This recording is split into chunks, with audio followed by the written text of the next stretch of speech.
Olá, pessoal, sejam bem-vindos a mais um Zoom na Saúde. Eu sou Marina Ribeiro, jornalista da Dr. Play, e hoje o nosso tema é cirurgia ortognática. Você sabe o que é isso? Para conversar com a gente sobre esse tema, nós vamos receber o cirurgião bucomaxilofacial Caio Shoa. Caio, muito obrigado por aceitar participar do Zoom na Saúde. Obrigado, Igor, pela oportunidade de poder esclarecer um pouco mais sobre a cirurgia ortognática. Caio, eu acho que primeiro, antes de falar um pouco sobre cirurgia ortognática, eu acho que você poderia explicar um pouco do que se encarrega um cirurgião bucomaxilofacial, né? Não é um nome que nós estamos, né, costumamente, estamos acostumados a ouvir. Então, para quem está nos assistindo, explica um pouquinho o que faz um cirurgião bucomaxilofacial, por favor. Bem, é uma especialidade odontológica, tá? Que ela é bem complexa, que envolve várias áreas de atuação. Dentre as áreas de atuação, temos a cirurgia ortognática, sendo que o cirurgião bucomaxilofacial ele vai atuar desde dentes inclusos no consultório, implantes dentais, a traumas de face no ambiente hospitalar, também transtornos de articulação temporomandibular e cirurgias ortognáticas. Então, agora explica para a gente um pouco sobre o que é a cirurgia ortognática. Bem, a cirurgia ortognática ela é um procedimento cirúrgico que visa a correção dos ossos gnáticos, que são a maxila e a mandíbula, certo? Em pacientes com deformidades da face, deformidades dentofaciais ou craniofaciais, por meio da cirurgia, conseguimos corrigir essa arcada, a arcada dentária, tanto em relação sobre a relação superior com inferior, como também com a face como um todo, certo? Então, essa correção, ela visa a função mastigatória, como também ela tem uma grande repercussão estética na face. Em quais casos essa cirurgia é indicada? São todas as correções, no caso, como você falou, do maxilar, que ela é indicada, ou algumas pessoas, alguns problemas podem ser corrigidos apenas com o uso do aparelho? Sim, existem problemas de, de menor escala, digamos assim, que o aparelho ortodôntico ele consegue fazer uma correção dentária. Só em pacientes que eles têm essa deformidade num padrão esquelético, um padrão maior, o aparelho ortodôntico não consegue por si só fazer essa correção. Então é necessário um procedimento cirúrgico, que no caso seria a cirurgia ortognática, para poder fazer essa correção, certo? Então, assim, é indicado em situações onde um aparelho ortodôntico não consegue corrigir. Então, a gente corrige por meio cirúrgico. Caio, eu vi que existem dois tipos de cirurgia ortognática, né? Você poderia explicar cada um deles? No caso, um é para correção da parte inferior e outro da parte superior, não é isso? Sim, como eu falei, a gente corrige os ossos gnáticos, que é a maxila e a mandíbula, certo? A maxila é esse osso superior e a mandíbula é o único osso móvel da face, que é essa porção inferior da face, certo? Existem situações que a gente precisa corrigir só um deles e a grande maioria das situações a gente precisa fazer movimentos em as arcadas, certo? De maneira geral, a gente pode classificar os pacientes em três situações. Em pacientes classe 2, onde a gente tem uma deficiência mandibular, certo? O paciente tem um queixo um pouquinho menor, a gente consegue ter uma maxila com bastante exposição, e paciente classe 3, onde a gente tem a deficiência do terço médio da face e o avanço, a projeção desse terço inferior da face. E a terceira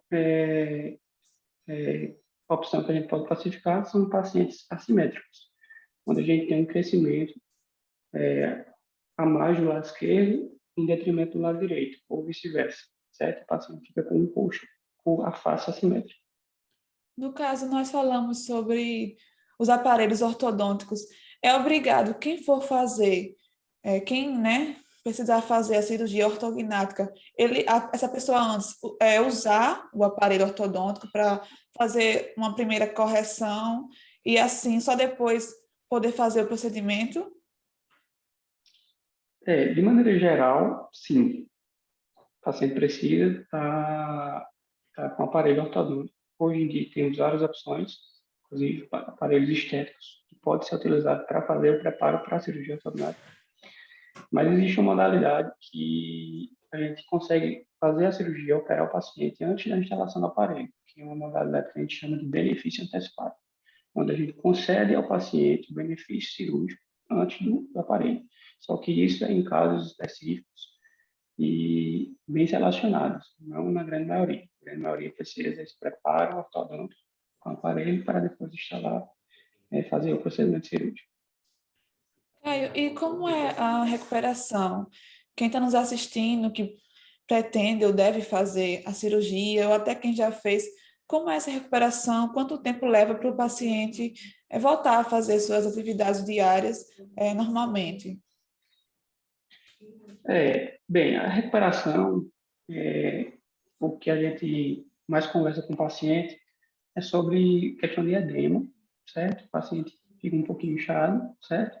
Mas a gente não vê relatos de questão de dor.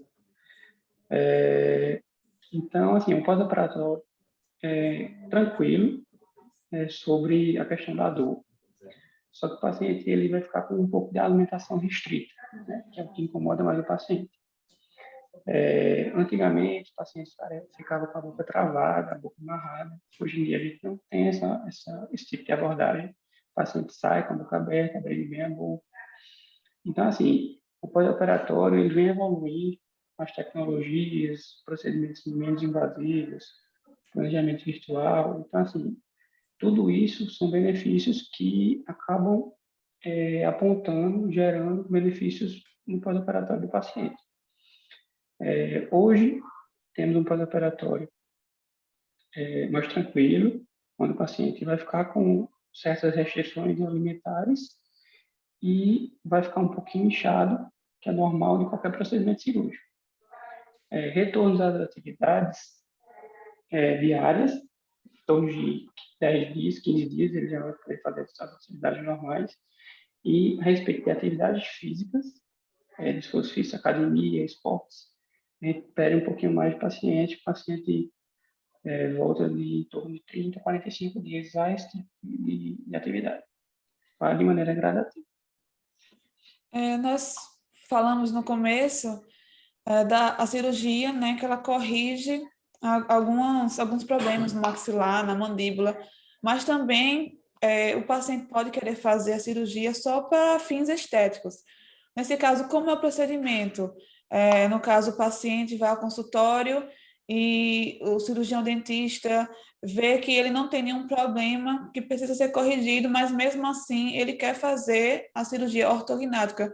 Como funciona nesse caso? Bem, nesse tipo de caso, o que acontece é que o paciente ele tem um bom encaixe, ele tem uma oclusão classe 1, que a gente chama, onde a gente não tem discrepâncias dentárias. Só que esse paciente ele tem um problema estético, um problema facial.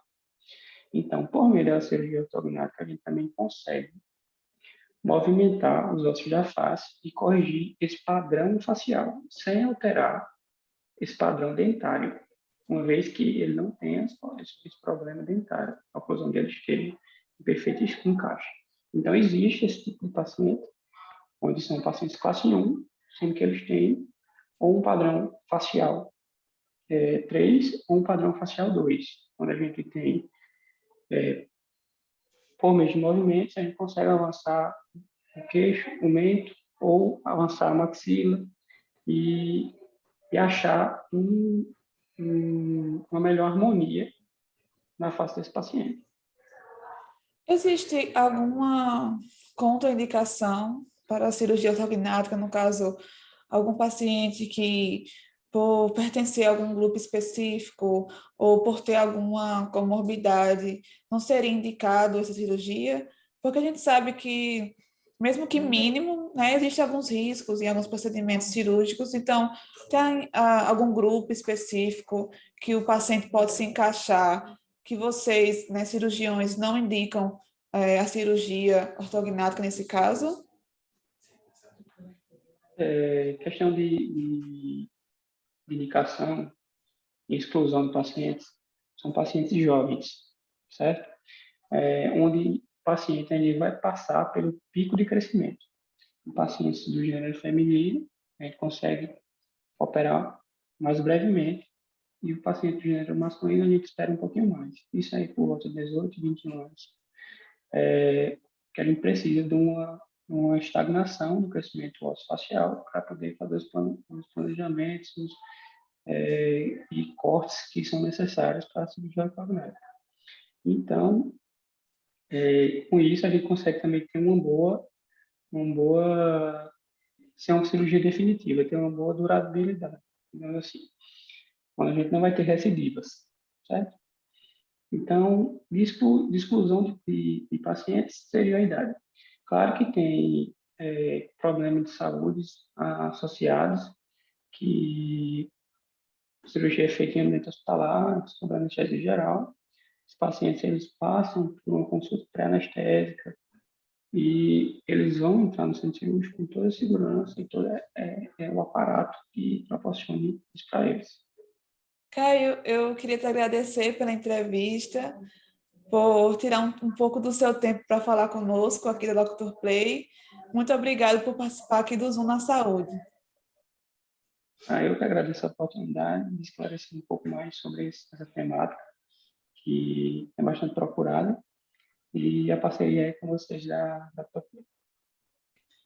E se você está gostando do nosso conteúdo, curta esse vídeo, compartilha, se inscreve no nosso canal e também acessa nossas redes sociais. Estamos no Instagram, @drplay.tv. Eu te espero no próximo Zoom. Até lá!